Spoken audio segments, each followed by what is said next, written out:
నమస్తే. ఇన్నాళ్ళు నన్ను సపోర్ట్ చేస్తూ, ఎంకరేజ్ చేస్తూ మీ ప్రేమని నాకు అందిస్తున్న ప్రతి ఒక్కరికి కృతజ్ఞతలు.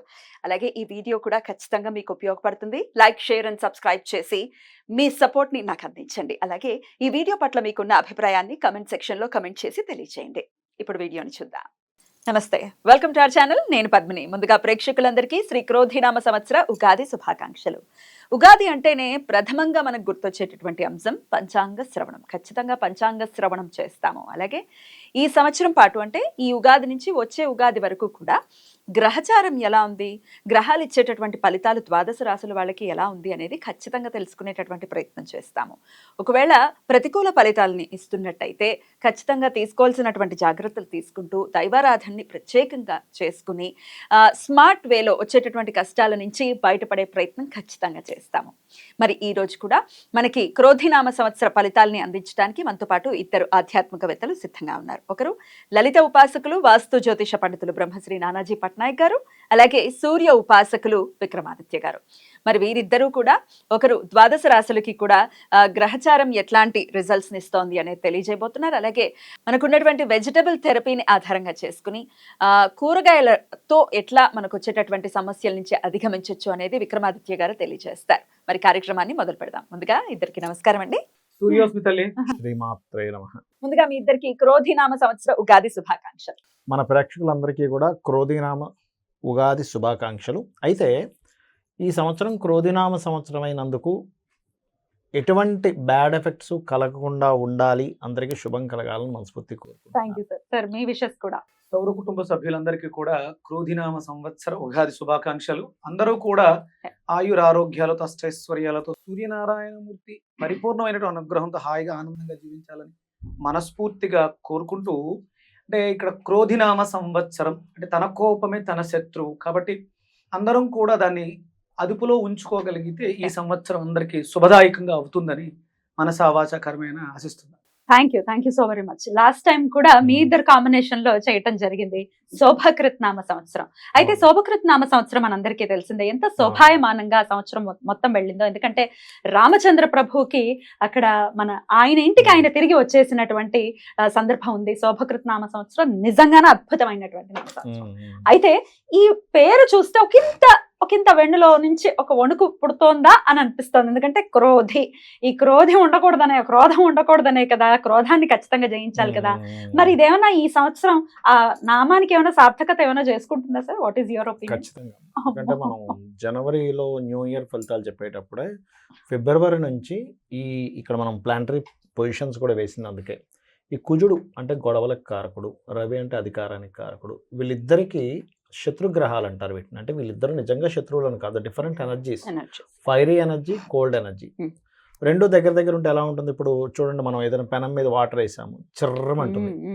అలా ఈ డిఫరెంట్ ఎనర్జీస్ కలయిక వల్ల ప్రకృతిలోని లోకాల్లో అంటే భూమి మీద నివసించేటువంటి జంతువుల మీద కావచ్చు, లేకపోతే మనుషుల మీద కావచ్చు, అధికారుల మీద కావచ్చు, దాని ప్రభావం ఉంటుందనే భావనతోనే ఏమండి ఇక్కడికి ఇది ఫిబ్రవరిలో ఎంటర్ అవుతుంది. ఫిబ్రవరి, మార్చ్, ఏప్రిల్ ఈ కాంబినేషన్ మే వరకు ఉంటాయి ఈ కాంబినేషన్స్. కాబట్టి ఫిబ్రవరి నుంచి గొడవలు అని చెప్పుకున్నాం, చాలా గొడవలు జరుగుతున్నాయి. మీరు బయట చూసినట్లయితే యుద్ధ వైఖరి పెరుగుతుంది. ఎందుకంటే క్రోధినామ సంవత్సరానికి అధిపతి కుజుడు. ప్రధానంగా యుద్ధం చేయాలి అంటే ఒక విషయం ఏదైనా మనకి ఇప్పుడు ఒక విషయం జరిగినప్పుడు మాట్లాడుకోవచ్చు, గొడవ పెట్టుకోవచ్చు. కానీ క్రోధినామ సంవత్సరానికి ఉన్నటువంటి కుజుడు అధిపతి అయినందుకు గొడవకే ఫస్ట్ ప్రయారిటీ ఇస్తారు, ప్రయారిటీ ఇస్తారు. ఎగ్జాక్ట్లీ. మీరు గమనించినట్లయితే చూడండి, ఇక్కడ ఇప్పుడు అంటే శుక్రుడు మనం ఇక్కడ వేసాం, బట్ ఇక్కడ తిరుగుతాడు, సంవత్సరం మొత్తంలో మారిపోతుంటాడని మనం వేయలేదు. పర్టికులర్గా మనం కుజుడిని, రవిని ఎందుకు వేసామంటే ఈ కలయిక ఉందని. అందుకే ఫిబ్రవరి నుంచి ఇప్పుడు జల ప్రదేశాల్లో హైజాక్లు అవ్వడం కానీ, లేకపోతే మనకి చూడండి బుధుడు మొన్న ఇక్కడ నిలిచిపడ్డప్పుడు కూడా గమనించినట్లయితే స్కామ్, దాని ఏమంటారు, షేర్ రిలేటెడ్ సంబంధించిన స్కామ్స్ అవ్వడం కానీ, షేర్స్ కారకుడు బుధుడు కదా. అందుకని ఏంటంటే అధికారులు మనం అసలు ఊహించినటువంటి మార్పులు ఇంకా చాలా ఉన్నాయి. అసలు ఇలా జరుగుతుందా, ఇలా జరుగుతుందా, అమ్మో ఇట్లాంటివి మనం ఇట్లా కూడా యాక్షన్ తీసుకుంటుందా, గవర్నమెంట్ కావచ్చు, పోలీస్ కావచ్చు, మిలిటరీ కావచ్చు, ఇట్లాంటిది కూడా యాక్షన్ తీసుకుంటుందా అనేటువంటిది జరుగుతుంది. అయితే ఇది నార్మల్ పీపుల్ మీద ఎంతవరకు ఎఫెక్ట్ ఉంటుంది అంటే జీవుడు బయట ఉన్నాడు. Hmm. ఇది ఒక బెనిఫిట్ ఇక్కడ. Hmm. ఎప్పుడు కూడా కాలసర్ప యోగంలో గ్రహాలు సంచరించేటప్పుడు జరుగుతాయి. అయితే ఇందులో యాజ్ పర్ నాడీ ఆస్ట్రాలజీ పరంగా జీవుడు అంటారు గురువుని. బయట ఉన్నందుకు కొంచెం జనాలు దానిలో నుంచి బయటకు వస్తుంటారు. Okay. ఈ గురువు కూడా లోపల ఉన్నాడు అనుకోండి. మనకి last time 3.5 years back Covid వచ్చింది. అప్పుడు గురువు కూడా లోపల ఉండి ఇక్కడ సంచరిస్తున్నాడు. అప్పుడు ఇక్కడ నీచబడి ఉన్నాడు అప్పుడు గురువు. ఇప్పుడు ఎంత భయానకమైన భయం, ఎందుకంటే జీవుడు కూడా నీచబడిపోయాడు కదా. Right. అందుకని జనాల మీద ఎఫెక్ట్ చూపించింది. ఇప్పుడు ఏంటంటే దేశాల మీద, అధికారుల మీద, యుద్ధ సంబంధించిన వాటి మీద, దీని మీద ఎక్కువ ఎఫెక్ట్ ఉంటుంది. Right. జనాలు కొంచెం దాని నుంచి బయటపడతారు. Right. కాకపోతే ఇక్కడ నేను చెప్పేది ఏంటంటే ఈ కాంబినేషన్ ఉన్నప్పుడు సహజంగా ఎక్కడైనా ఇరుక్కొని ఏ బాంబు పేలుల్లో ఇట్లాంటివి ఇరుక్కోకుండా ఉండాలంటే అమ్మవారిని తలుచుకోవడము, లేకపోతే సూర్యుల్లోనే అమ్మవారిని చూసుకుంటూ చేయడము, చండీ పారాయణం చేయడము, ఏదైనా ఒక శక్తి దేవత ఆలయాలు, ఆంజనేయ స్వామి టెంపుల్కి వెళ్ళడం, లేకపోతే సుబ్రహ్మణ్యేశ్వర స్వామి ఆలయానికి వెళ్ళడం చేయడం ద్వారా ఈ యొక్క పరిస్థితి నుంచి బయటపడతారు. తప్పకుండా సరే. ఇది అయితే కామన్ పీపుల్ కి ఎట్లాంటి రిజల్ట్స్ ఇస్తుంది అనేది మన మెయిన్ మోటో కూడా ఈ ప్రోగ్రామ్ చేయడానికి. ఎగ్జాక్ట్లీ. సో ఒక్కొక్క రాశి వైజ్ గా కూడా ఒకసారి మాట్లాడుకుందాం. అంతకన్నా ముందు క్రోధినామ సంవత్సరం మరి పేరు భయానకంగా ఉంది, అది డెఫినెట్ గా సార్థకం చేసుకుంటుంది అని అంటున్నారు. కాబట్టి వాట్ ఈస్ యువర్ ఒపీనియన్? ఆయన చెప్పినట్టు కుజుడు యొక్క ప్రభావం అధికంగా ఉంటుంది కాబట్టి కుజుడు అగ్ని నక్షత్రంగా తీసుకుని మేషాన్ని అగ్ని రాశిగా తీసుకున్నప్పుడు వృచ్చికం కూడా అంతే కదా సార్. ఆ వృచ్చికం కూడా వృచ్చిక మేషాలకు అగ్ని జల రెండు కలయిక కాంబినేషన్. ఇది ప్రధానంగా అంటే మనలో ఉండేటువంటి అగ్నితత్వాన్ని పెంచుతూ ఉంటుంది. దాన్ని శాంతింపజేసుకోవడానికి కుజుడికి ప్రధానంగా ఉన్నటువంటి కూరగాయలు మనం ప్రధానంగా తీసుకునేది బూడిద గుమ్మడికాయ గురించి మాట్లాడుతూ ఉంటాం. అంటే కడుపు మంట, కడుపులో మంట, ఇవి రెండు కూడా అగ్రెసివ్ అయ్యే అవకాశం ఉంటుంది. అంటే తన కోపమే తన శత్రువు అంటారు. క్రోధినామ సంవత్సరంలో విపరీతమైనటువంటి కోపతాపాలకి అవకాశం ఎక్కువగా ఉంటుంది కుజుడు ప్రధానంగా తీసుకోవడం. ఇప్పుడు మనం ఈ ఎపిసోడ్ మంగళవారం చేస్తున్నాం, మనకి క్రోధినామ సంవత్సరం కూడా మంగళవారం వస్తుంది. కుజుడు ఆధిపత్యం తీసుకోవడానికి ఇది కారణం అవుతుంది. అంటే సిమ్టమ్స్ నేచర్ మనకి చెప్తుంది, కొంచెం జాగ్రత్తగా ఉండండి. అంటే ఇప్పుడు మనం ఆ అగ్నిని తట్టుకోవాలంటే వరుణ దేవుడిని ఆశ్రయించాలి, అంటే చల్లదనాన్ని మనకి తీసుకోవాలి. అందులో గుమ్మడికాయ, బూడిద గుమ్మడికాయకు ఉన్నటువంటి తత్వం అగ్నితత్వం అయినా అది ఉష్ణైన శీతలం అంటారు. వేడితో సమయంపై ఆవిరై వర్షంగా కురుస్తుంది. అందుకని ఇక్కడ మనం బూడిద గుమ్మడికాయని, బీరకాయ అంటే మనకి డయాబెటీస్ వ్యాధి పెరిగే అవకాశం ఎక్కువ ఉంది. అలాగే గ్యాస్ట్రిక్ ఎసిడిటీ సమస్యలు విపరీతంగా ఇబ్బంది పెట్టే పరిస్థితుల్లోనే ఆ గొడవ తత్వం వల్ల, అరవటం వల్ల, ఇప్పుడు మీరు ఒక పెద్ద గొడవ జరిగింది, ఆ గొడవ అయిపోయిన వెంటనే మనం భోజనానికి కూర్చుంటే ఆకలేదు, చచ్చిపోతుంది కదా, ఆకలి చచ్చిపోతుంది. అన్ని ఫీలింగ్స్ చచ్చిపోయి ఉంటాయి. అందుకని ఏంటంటే సందర్భానుసారం మనం గుర్తించాల్సింది అవసరం ఎంత ఉంది అని గుర్తించుకోవాలి. ఎక్కువగా ఈ సంవత్సరం అంతా కూడా బూడిద గుమ్మడికాయని ఆశ్రయించడం ద్వారా బీరకాయ. క్రోధినామ సంవత్సరం తులారాశి వారికి ఎలా ఉండబోతోందో ఇప్పుడు చూద్దాం సార్. Predictions sir. ఈ తులారాశి వారికి కనుక చూసుకుంటే 2, 8 అంటే ఆదాయం 2, 8 ఖర్చుగా చూపిస్తుంది. అదేవిధంగా 5, 2 అంటే మెచ్చుకునే వాళ్ళ సంఖ్య 5, ఇబ్బంది పెట్టే వాళ్ళ సంఖ్య 2 అనుకుందాం. అంటే మనకి రాజ్యపూజ్యం అవమానంగా చెప్తూ ఉంటాం. అయితే ఇక్కడ మనం అర్థం చేసుకోవాల్సింది ఏంటంటే ఇది ఎంతవరకు ప్రభావం చూపిస్తుంది, ప్లానటరీ పొజిషన్స్ ఏం చెప్తున్నాయి చూసుకుంటే తులాలగ్నం, తులారాశి, ఇక్కడ నుంచి 2వ స్థానం మీద ఈ గురువు దృష్టి ఉంది. ఈ గురువు మారుతున్నాడు మే నుంచి. సో జూపిటర్ ఆస్పెక్ట్ ఉంది కాబట్టి మనం ధనం రాదు అనుకునే సమస్య లేదు ఇక్కడ. సో గోచారం ఆటోమేటిక్గా మీకు అనుకూలిస్తుంది కాబట్టి భయపడాల్సిన పని లేదు. ఇక మీ జన్మజాతకంలో కనుక మంచి ధనయోగ దశ నడుస్తుంది, ఇంకా అసలు టెన్షన్ ఎక్కర్లేదు. సో ఇది గుర్తుపెట్టుకోవాలి. అంతేగాని ఇదేదో 2, 8 ఉందని కంగారు పడాల్సిన అవసరం లేదు. ఇక రాజ్యపూజ్య అవమానం అయితే బ్రహ్మాండంగా ఉంది కాబట్టి నో నీడ్ టు వరీ. ఇక ఈ సంవత్సరం ప్రధానంగా వీరికి మిగతా అంశాలు ఎలా ఉన్నాయి, డూస్ డోంట్స్ ఏమిటి? ఇన్వెస్ట్మెంట్స్ చేసేటప్పుడు చాలా జాగ్రత్తగా ఉండాలి. Because of 12th house is Ketu. ఒకటి, ఇన్వెస్ట్మెంట్ మనం ఏమైనా ఎక్కువ పెడుతున్నామా, ఎందుకంటే వ్యయం ఎక్కువ ఉందిగా ఇక్కడ, ఇన్వెస్ట్మెంట్ మీద ప్రభావం చూపిస్తుంది, అర్థం చేసుకోవాలి. రెండవది, విదేశాలకు వెళ్తున్నామా, విదేశాలకు వెళ్ళి అక్కడ ఏదో చేద్దాం అనుకొని ట్రై చేసి అసలు అన్ప్లాన్డ్గా వెళ్తూ ఉంటారు విదేశాలకు కొంతమంది. అటువంటి విషయాలు, తండ్రి గారి ఆస్తికి సంబంధించిన విషయాలు, ఎందుకంటే సహజంగానే ఇది భూ సంబంధించినటువంటి రాశి. సో ఈ భూత సంబంధించిన రాశిలో కేతు ఉన్నప్పుడు ఏమవుతుంటుందంటే తండ్రి ఆస్తి యొక్క వాల్యూ సరిగ్గా మనం కట్టకుండా ఎవరో ఏదో అమ్మడానికి వచ్చిందని తక్కువలో అమ్మేస్తారు చాలామంది తెలియక. అటువంటి విషయాల్లో కొంచెం జాగ్రత్తగా ఉండాలి. లేదా అన్నదమ్ములు ఉంటాయి, వాళ్ళు ఏదైనా మిమ్మల్ని ఏదో మాటలు చెప్పేసి, లేదు నేను అప్పుడు డబ్బులు ఇచ్చాను. కొన్ని కేసెస్లో ఎలా ఉంటుందంటే చిన్నవాడికి తెలియదు ఏమి, లేదా అసలు నేనే డబ్బులు ఇచ్చాను, నాన్న పేరు మీద కొని ఇచ్చాను, అది నాదంటాడు. మనకి అర్థం కావు కొన్ని కేసెస్ వింటూ ఉంటాం కదా రెగ్యులర్గా. Hmm. సో తండ్రి ఆస్తి విషయంలోని, విదేశాలకు వెళ్ళేటువంటి విషయంలోని, మరియు ఖర్చు పెట్టే విషయంలో, ఈ 3 విషయాల్లో జాగ్రత్తగా ఉండాలి ఈ సంవత్సరం ఈ తులారాశి వారు. మరి ఏవి బాగున్నాయి, మరి దీనికి రెమెడీ ఏమిటండి, కేతు 12లో ఉన్నాడు కదా అన్నప్పుడు లలితా సహస్రనామాల్లో ముఖ్యంగా సింజారి మణిమంజీర మండిత శ్రీ పదాంబుజ అనేటువంటి నామస్మరణ, ఈ నామస్మరణ బ్రహ్మాండంగా పనిచేస్తుంది. విదేశాలకు వెళ్ళాలంటే ఎట్టి పరిస్థితుల్లో నేను 12లో కేతు ఉన్నా కూడా అనుకున్నప్పుడు డైలీ 2 times హనుమాన్ చాలీసా కనుక చేసినట్లయితే, వాయుపుత్రుడు కాబట్టి వాయు గమనాన్ని ఇస్తాడు ఆయన.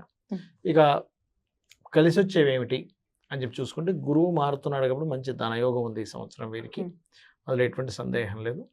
అదేవిధంగా పంచమంలో శని ఉన్నప్పటికీ కూడా కొద్దిగా స్టార్టింగ్లో కొంచెం ఒక 2 months మాత్రం గర్భవతులు కొంత జాగ్రత్తగా ఉంటే, ఆఫ్టర్ దట్ శని పంచమంలో ఉన్నప్పుడు కొంత శ్రమని ఇచ్చినప్పటికీ సంతాన యోగాన్ని కూడా కలిగింపజేస్తాడు. 6లో ఉండేటువంటి రాహు శత్రువుపై జయాన్ని, విదేశాలకు వెళ్ళి ఉద్యోగం చేసుకుందామంటే ఆ ఉద్యోగ అవకాశాన్ని, అదే కాకుండా ఇక్కడ ఈ లగ్నం వారికి అంటే తులా లగ్నం వారికి సహజంగానే గురువు దృష్టి ఉన్నప్పుడు దీన్ని బాగా యాక్టివేట్ చేస్తాడు. కాబట్టి విదేశీ యోగాలతో పాటు ఉద్యోగ యోగాలు కూడా బ్యాంకింగ్ సెక్టార్స్ కానీ, ఫైనాన్స్ సెక్టార్స్ కానీ ఇట్లాంటి వాటిల్లో ఉండేటువంటి వారికి బ్రహ్మాండంగా ఉద్యోగ యోగాలు ఉంటాయి ఈ సంవత్సరం. No need to worry. కాకపోతే ఇక్కడ health related point of view కనుక చూసుకున్నట్లయితే కొంచెం పాదాలు మంటలు రావడం కానీ, 12లో కేతువు కదా కాబట్టి పాదాలు మంటలు రావడం కానీ ఇట్లాంటివి కలిగింపజేస్తుంది పర్టికులర్గా. అండ్ ఇంకోటి ఏంటంటే పర్టికులర్గా ఇక్కడ కొంచెం హోమ్ లోన్స్ లభిస్తాయి ఈ సంవత్సరం. కాకపోతే కొన్నిసార్లు చూడండి, కొంతమంది తల్లిదండ్రుల్ని కూడా విదేశాలకు తీసుకెళ్దాం అనుకుంటారు, అలాంటివి కూడా యోగిస్తాయి ఇక్కడ చూసుకుంటే ఈ కాంబినేషన్స్ ఉన్నప్పుడు సర్వసాధారణంగా. Because of 4th house lord ప్రొసీడింగ్స్లో రాహు ఉన్నాడు అంటే ఆ 2 కలయిక వస్తుంది, మదర్ అండ్ విదేశీ సంబంధం అనేటువంటిది కలుస్తుంది కాబట్టి. అండ్ అట్లాగే మిగతా అంశాలు కానీ చూసుకున్నట్లయితే సంతాన అభివృద్ధి కొంతవరకు ఉంది, బట్ స్లోగా ఉంటుంటుంది. కొంచెం సంతానం ఆలస్యంగా వీళ్ళ యొక్క ఇది ఉంది అనే చిన్న స్ట్రెస్ ఉంటుంది 5th house సాటర్న్ వల్ల, మరొకటి ఏం కాదు. ఉద్యోగము లాభాలు కూడా బాగానే ఉన్నాయని చెప్పుకోవచ్చు, కాకపోతే బాగుందని అనుకోవచ్చు. కాకపోతే ఈ సంవత్సరం వీళ్ళు ఇంట్లో ఉండడం తక్కువ, బయట ఎక్కువగా తిరుగుతూ ఉంటారు, వేరే ప్రదేశాల్లో ఎక్కువగా తిరుగుతూ ఉంటారు వీళ్ళు. బికాజ్ ఆఫ్ ఈ గృహస్థానానికి కారకుడైన శని ఉన్న స్థితి అలా ఉంది, కుంభరాశిలో ఉన్నప్పుడు ఇలాంటి ఫలితాలు ఇస్తాడు. అండ్ అలాగే 3rd లార్డ్ యొక్క సంబంధం దృష్టి చూడడం కానీ, దాని తర్వాత 2nd house అంటే సంపాదన కోసం రకరకాల ప్రదేశాలకు వెళ్ళడం కానీ, ఇంట్లో ఉండకుండా రోమింగ్ కానీ ఇస్తాడు ఇక్కడ పర్టికులర్గా. ఇక వీళ్ళకి ఎక్కువగా ఆరాధించాల్సిన దేవతా స్వరూపము కాళికా అమ్మవారి యొక్క ఆరాధన చేసుకోవడం చాలా రైట్ సార్. Beautiful sir. మీరేమంటారు సార్? పాదాలకు అరికాళ్ళకి సంబంధించి మంటలు ఖచ్చితంగా సూచిస్తుంది కాబట్టి చెప్తున్నప్పుడు ఇక్కడ నేను నాకు అనిపించి రాసిన దాంట్లో అరటికాయని రాశా, ఆయన మాట్లాడుతున్నప్పుడు రాస్తే ఆయన మళ్ళీ పాదాలకు మంటలు, సర్క్యులేటరీ డిజార్డర్ వచ్చే అవకాశం ఏర్పడుతుంది.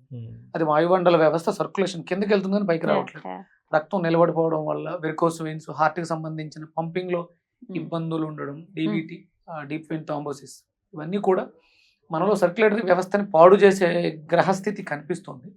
అందుకని దాని మీద మనం ఎక్కువ శ్రద్ధ పెట్టాల్సి ఉంటుంది. అంటే గుండెకు సంబంధించిన సమస్యలు వచ్చే అవకాశం అధికంగా ఉంది, దాని మీద దృష్టి పెట్టాలి. అలాగే వీళ్ళు అధికంగా తీసుకోవాల్సింది పచ్చి అరటికాయని జ్యూస్గా తీసుకోవడం ద్వారా ఆయన అరికాళ్ళలో మంటలు, కాళ్ళకు సంబంధించి సర్క్యులేటరీ దానికోసం అంటే ఆయన చెప్తున్నప్పుడు అందుకే రాస్తున్నాం. ఫస్ట్ 2-3 రాయలేదు, అని చెప్పి గుర్తుపెట్టుకుని మనం మాట్లాడే క్లియర్ గా చెప్పాలి అని అంత విపులంగా చెప్తున్నప్పుడు దాన్ని యూటిలైజ్ చేసి అది మనం చూసే వాళ్ళకి ఉపయోగపడాలి. నాకు ఫోన్ చేసి నన్ను అడిగినప్పుడు కూడా కంపల్సరీ నేను జాతకం చార్ట్ తెచ్చుకుని దాన్ని అంతా స్టడీ చేసి మనం డైట్ షీట్ ఇస్తూ ఉంటాం. ఇప్పుడు ఇంకా అక్కడ అందరికీ అవకాశం ఉండదు, ఫోన్లు చేద్దాం తెచ్చుకుందాం, అది చూస్తున్న వాళ్ళు ఆటోమేటిక్ గా చూసేసుకుని తులా లగ్నానికి సంబంధించి లగ్నం రాశి అయితే ఈ ప్రిడిక్షన్ వాడేసుకుంటే జాతక దోషాలు, ఆరోగ్య సమస్యలు 2 కూడా పరిష్కారం చేసేసుకుంటాం తప్పకుండా. తులా రాశి తులా లగ్నం వాళ్ళకి ద్వితీయస్థానం వృశ్చికం అయింది.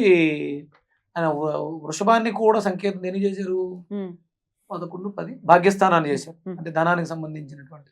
బీరకాయ వంకాయ కాంబినేషను, అరటికాయ జ్యూస్ రెగ్యులర్ గా తీసుకోవడంతో వీళ్ళు ఆ సమస్యల నుంచి బయటపడడం, ఆర్థికంగా కూడా బలోపేతం చేస్తుంది. బీరకాయ 200 వంకాయ అంటే ఇది క్యాన్సర్ రిలేటెడ్ ప్రాబ్లమ్స్ కూడా ఇష్యూ చేస్తుంది. ఒకవేళ ఈ జాతకాలు తులాలగ్నం తులారాశిలో ఉన్న వాళ్ళకి క్యాన్సర్ ఉంది అంటే భయపడకండి. అంటే క్యాన్సర్ అనేది మీకు అంటే ఇప్పుడు కుంభ యుగం నడుస్తుంది, రాహు ప్రాధాన్యత చూపిస్తున్నాడు కాబట్టి విపరీతమైనటువంటి క్యాన్సర్స్ వస్తాయి. ఇంటికి ఒక అంటే జ్వరం వచ్చింది అని చెప్పినట్టు క్యాన్సర్ వస్తుంది, నో డౌట్. దీన్ని మనం బాగు చేసుకోవడానికి భయపడాల్సిన అవసరం లేదు. మన చేతిలో అద్భుతమైనటువంటి 12 అస్త్రాలు ఉన్నాయి, 12 రకాల కూరగాయలు, న్యూట్రిషన్ ఫుడ్స్, ఇవి తప్ప ఇంకోటి ఏమీ కూడా దాన్ని మనం ఆపలేము. ఖచ్చితంగా మాన్పిస్తాయి క్యాన్సర్స్, 100% క్యూర్ చేసేస్తాం, నో డౌట్. అద్భుతం అద్భుతం. ఎందుకంటే క్యాన్సర్ ఎక్కడమ్మా, బయట నుంచి అన్న లోపల వేసామా, లే. లోపల ఉన్న పుట్టింది. పెరిగినాయి, మనం వేసిన చెత్త వల్ల పెరిగింది. డిజార్డర్, ఉమ్. క్యాన్సర్ మనం- సెల్ డిజార్డర్. క్రేవింగ్స్ తో విపరీతమైనటువంటి ఆకలితో Yeah. ఇష్టం వచ్చినట్టు అన్ని తినేయడం ద్వారా ఉమ్. లోపల పెరిగింది. ఉమ్. అప్పుడు దాన్ని బయట ఇంకొకటి ఏదో ఫారెన్ నుంచి వచ్చింది ఎందుకు ఆపుద్ది? ఉమ్. ఇప్పుడు రేడియేషన్ అవి చంపుతారు, మళ్ళీ వస్తాయి, మళ్ళీ పుడుతూ ఉంటాయి. మనం మన Correct. అలవాట్లు మార్చేసుకోవాలి తప్ప, మనం ట్యూమర్ పెరిగింది, ట్యూమర్ ఎక్కడి నుంచి వచ్చింది? Correct. ట్యూమర్ని లోపలే షీల్ చేసుకోవడానికి ఉమ్. మన దగ్గర అద్భుతమైనటువంటి అస్త్రాలు ఉన్నాయి. Right. న్యూట్రిషన్స్ చాలా అద్భుతంగా ఉపయోగపడతాయి. Right. ఇప్పుడు చాలా మంది న్యూట్రిషన్ ఫుడ్ అంటారు. ఎక్కడ తయారవుతుందమ్మా న్యూట్రిషన్? ఉమ్. మనం అసలు- కొనుక్కునే ప్రోటీన్ పౌడర్సా? ఉమ్. మీకు తెలుసా, మీ నోటిలో మీ లాలాజలంలో ఉదయం 18 మైక్రో న్యూట్రిషన్స్ రెడీగా ఉంటాయి.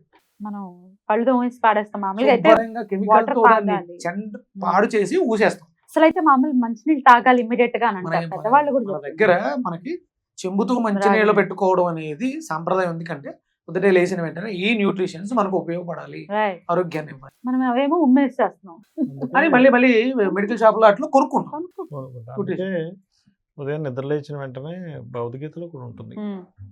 లేచి అలా అక్కడే అలా కూర్చొని నాలిక పైకి పెట్టి ధ్యానం చేయాలి. అప్పుడు ఏమవుద్ది, అదంతా లోపలికి లోపలికి వెళ్తుంది. వెళ్తుంది. లోపలికి టు ద వెళ్తుంది. ప్యాలెట్. Yeah.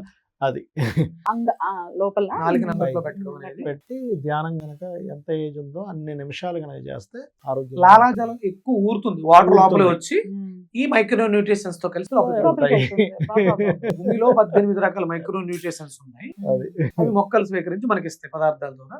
మనలో 18 రకాల మైక్రో న్యూట్రిషన్స్ ఉన్నాయి. మనం పేస్టులతో ఇట్లా పాడు చేసుకుంటాం. అరే రే రే. ఇప్పుడు కెమికల్స్ వేసి భూమిని పాడు చేస్తాం, పేస్ట్లు వేసి నోటిని పాడు చేస్తాం. ఇప్పుడు సహస్రారాంబుజారుడు సుధాసార వివర్షిణి అంటారు కదా. సహస్రారంలో అమ్మవారు కూర్చొని ఆ వర్షం మీకు కురిసి నాళ్ళన్ని 72,000 నాళ్ళు తడవాలి అంటే నాలుగు పైన పెట్టి ధ్యానంలో కూర్చుని ఈ ధ్యాసంతో ఇక్కడ పెట్టినప్పుడు అప్పుడు అది ఫ్లో అవుతుంది. అవుతుంది. అది ఇవన్నీ ఏమీ లేవు. సరే, దీని గురించి విపులంగా మరొకసారి మాట్లాడుకుందాం. మాట్లాడుకుందాం. ఇప్పుడైతే అరటికాయ ప్రధానంగా చెప్తున్నారు. అరటికాయని మనం జ్యూస్ గా చేసుకుని తాగడం, అరటికాయ దానం చేయడం. అరటికాయని దానం చేయడం, అది గురుతత్వాలు. మన కొబ్బరికాయ అరటికాయ అనేది గురుకు సంబంధించింది.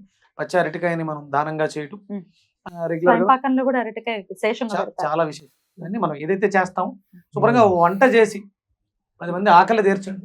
మనం ఇంట్లో చేసాం కాబట్టి ప్రసాదంగా భగవంతుడికి నివేదన చేసి Right. ఒక సంకల్పంగా పెట్టుకోండి. నేను రోజుకు ఒక 5 మందికి లేదా వారానికి ఒక 5 మందికి మీ చేతులతో మీరు పట్టింది తృప్తిగా భోజనం పెట్టండి. వాళ్ళకి ఆరోగ్యాన్ని ఇచ్చిన వాళ్ళు అవుతారు, మీ ఆరోగ్యాన్ని పొందిన వాళ్ళు అవుతారు. ఇంతకు మించి అంటే ఇది అన్నదానం కాదు, అన్న ప్రసాద వితరణ. Mm. ఒక 5 మందికి మనం వంతు సాయంగా మనం పెడుతున్నాం, వాళ్ళ ఆకలి తీరుస్తున్నాం. ఆరోగ్యాన్ని ఆకలి తీర్చడం కాదు, ఇది ఆరోగ్యాన్ని మెరుగుపరుస్తుంది. మనం ఏదైతే 10 మందికి ఇస్తామో అది 10 మంది మనం పొందడానికి అవకాశం ఏర్పడుతుంది. అలాగే గోవుల్ని పాడు చేయకూడదు, సూర్య కిరణాలని పాడు చేయకూడదు, గోమాతలను సంరక్షించుకోవాలి, భూమాతను సంరక్షించుకోవాలి, మనల్ని మనం సంరక్షించుకున్నట్టు అవుతుంది. చాలా బ్యూటిఫుల్ గా ఎక్స్ప్లెయిన్ చేశారు. డెఫినెట్ గా చెప్పినటువంటి జాగ్రత్తలు, వెజిటబుల్ థెరపీ నుంచి తీసుకోవాల్సినటువంటి రెమెడీస్ ఇవన్నీ కూడా ఫాలో చేస్తూ తులారాశి వారికి క్రోధినామ సంవత్సరం అద్భుతంగా ఉండాలని మనస్ఫూర్తిగా కోరుకుంటూ ఇక నెక్స్ట్ ఎపిసోడ్ లో వృశ్చిక రాశి గురించి మాట్లాడుకుందాం. Thank you so much sir. Surya నమస్తే. శ్రీమాత్రే నమః.